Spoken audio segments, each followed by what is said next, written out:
விஜய் தொலைக்காட்சி நேயர்களுக்கு super singer மூலமாக ஒரு ரகசியம் சூட்சுமமாக முருக வழிபாட்டில் சொல்லப்பட்டுள்ள ஒரு செய்தியை நான் சொல்லணும்னு ஆசைப்படுறேன். ப்ளீஸ்.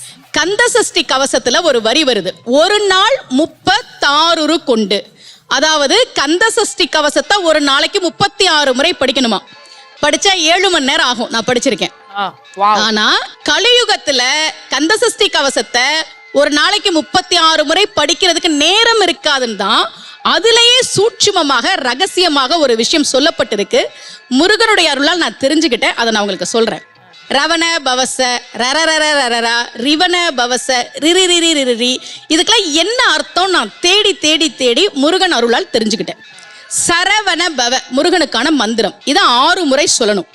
இப்ப சாவ தூக்கி பின்னாடி போட்டீங்கன்னா ரவண பவச, அதை 6 முறை சொல்லணும். இப்ப ராவ தூக்கி பின்னாடி போட்டா வனப வசர, வாவ தூக்கி பின்னாடி போட்டா நபவ சரவ, இப்ப நாவ தூக்கி பின்னாடி போட்டா பவ சரவண, பாவ தூக்கி பின்னாடி போட்டா வசர வனப.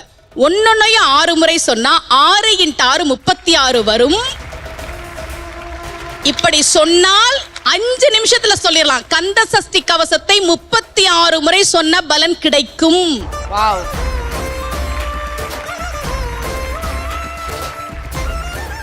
இது கந்த சஷ்டி கவசத்திலே சூட்சுமமா சொல்லப்பட்ட விஷயம். விஜய் தொலைக்காட்சி மூலமாக உலகெங்கும் இருக்கக்கூடிய முருக பக்தர்களுக்கு இந்த செய்தி போய் சேரணும் அப்படின்றதுக்காக நான் இதை தெரியப்படுத்துறேன்.